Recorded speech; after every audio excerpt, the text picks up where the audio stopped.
Hello mga paps! Happy 19K followers sa ating lahat. Medyo naging busy tayo nitong mga nakaraang linggo. Pasensya na at busy si Sir Jalo Paps. Busy tayo sa ating pagre-review sa ating theoretical exam. Ngayon may share ako sa inyo kung ano nga ba ang Marina CRP. Ito ay isang online platform ng Marina na pwede mong may access ng libre at makakapag-review ko na for your board exam. Alam nyo mga paps, hindi na ako nag-review center. Unang-una ko kasing dahilan dyan ay wala akong pambayad. Alam nyo naman, wala tayong ipon. 4 months na tayo nakatambay. Pangalawa, wala talaga akong pera. At pangatlo, marami namang gumamit ng Marina CRP na nakakapasa naman. So bakit hindi pa tayo dito sa libre? Kaysa yung magbabayad ka ng 8K, 10K, at 35K. Sa totoo lang mga paps, may review center na ako before. Pero hindi ko ginamit yung review materials nila.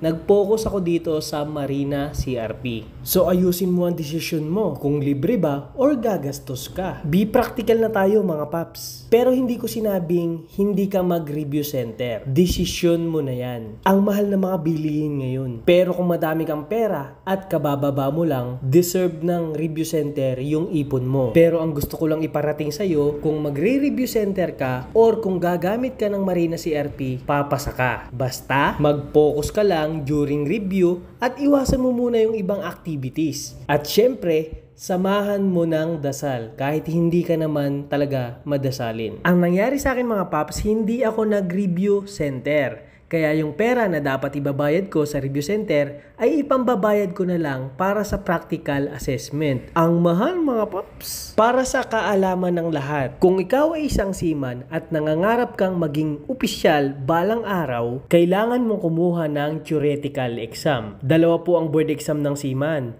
operational and management. Sa operational, sila yung mga second officer, second engineer, third engineer, fourth engineer. Kung kukuha ka ng theoretical exam para sa operational level, kailangan mo ng OLC, Operational Level Course Training, na aabutin ng hanggang 3 hanggang 4 na buwan. Magkano ang gastos? Umaabot ito ng hanggang 40 hanggang 50K. Depende po ito sa training center na papasukan mo. Ang mahirap pa dyan, 3 hanggang 4 na buwan mong bubunuin. Isipin mo na lang, 8 hanggang 10 buwan ka sa barko. Tapos pag uwi mo, ganun katagal ang training mo. Kamusta naman ang oras mo sa pamilya mo? Napakalaking sakripisyo natin, di ba? Time management na lang mga paps. Pagkatapos mo ng OLC training, nandiyan yung theoretical exam, at practical assessment. Tapos ipaprocess mo pa yan para sa COC or Certificate of Competency. Sobrang daming gastos at oras ang igugugol mo dito mga paps. Ang tanging motivation na lang natin ay yung malaking sahod. Ang tanong, may naiipon ka ba? At kung nangangarap ka naman na tumaas-taas pa ang iyong sahod, kailangan mo ulit mag-exam for management level naman.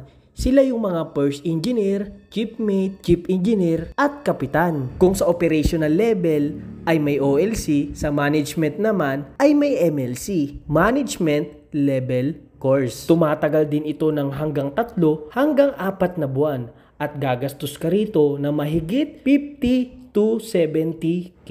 MLC pa lang yon mga paps. Yung practical assessment, gagastos ka ng 13K to 15K. Ipaprocess mo pa yung papel niyan. Yung mga gagastusin mo pa sa Manila na pagpunta-punta mo.